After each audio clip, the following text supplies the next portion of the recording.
ভাবুন তো, একটা সময় ছিল যখন টাটা ডোকোমো মানেই ছিল সস্তা কল, নতুন আইডিয়া আর তরুণদের প্রিয় সিম। কিন্তু আজ না আছে সেই নাম, না আছে সেই কোম্পানি। প্রশ্ন একটাই, এত বড় একটা কোম্পানি কিভাবে পুরোপুরি ধ্বংস হয়ে গেল?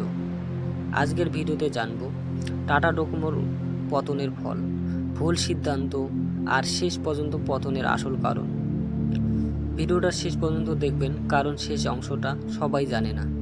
2008 সালে ভারতের টেলিকম বাজারে আসে টাটা গ্রুপ এবং জাপানের এনটিটি ডোকোমো। এই দুই কোম্পানি একসাথে তৈরি করে টাটা ডোকোমো।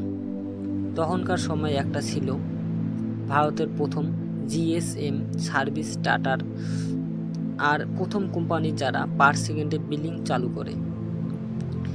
এই এক সিদ্ধান্তে লাখ লাখ গ্রাহক টাটা ডোকোমোতে চলে আসে। টাটা ডোকোমো তখন তরুণদের ব্র্যান্ড, কলেজ স্টুডেন্ট, কারণ সস্তা কল রেট, বিলিং, ভালো নেটওয়ার্ক। শুরুর দিকে মাত্র কয়েক বছরের মধ্যেই কোটি কোটি সাবস্ক্রাইবার, বাজারে শক্ত অবস্থান করে। অনেক ভাবছিল এই কোম্পানি হয়তো এয়ারটেল, ভোডাকে টেক্কা দেবে, কিন্তু সমস্যা শুরু এখান থেকেই। নেটওয়ার্কে পর্যাপ্ত বিনিয়োগ না করা, 3G ও 4Gতে দেরিতে ঢোকা, কাস্টমার সার্ভিস অবহেলা। যখন এই কোম্পানি 4G প্রস্তুতি নিচ্ছে, তখন টাটা ডোকোমো পিছিয়ে পড়ে আর তার উপর লোকসান বাড়তে থাকে।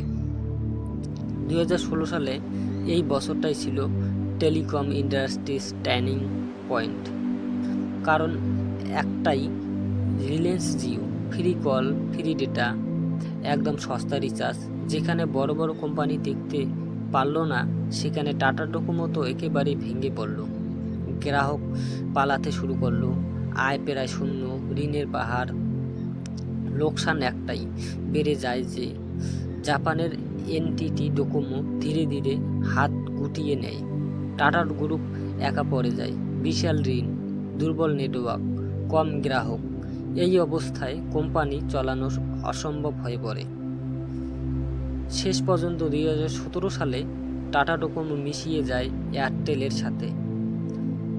মানে টাটা ডোকোমোর নাম শেষ, ব্র্যান্ড শেষ, স্বাধীন কোম্পানি হিসেবে মৃত্যু। গ্রাহক এয়ারটেলে ট্রান্সফার হয়ে যায়। এইভাবেই এক সময় জনপ্রিয় টাটা ডোকোমো ইতিহাস হয়ে যায়। টাটা ডোকোমো আমাদের শেখায়, শুধু নাম বড় হলেই চলবে না, সময়ের সাথে আপডেট হতে হবে। টেকনোলজিতে পিছিয়ে পড়লে ধ্বংস নিশ্চিত। আজ যদি জিও না আসতো, তাহলে টাটা ডোকোমো এখনও থাকতো। তোমাদের কি মনে হয়, টাটা ডোকোমো কি বাঁচতে পারতো? কমেন্টে জানাও।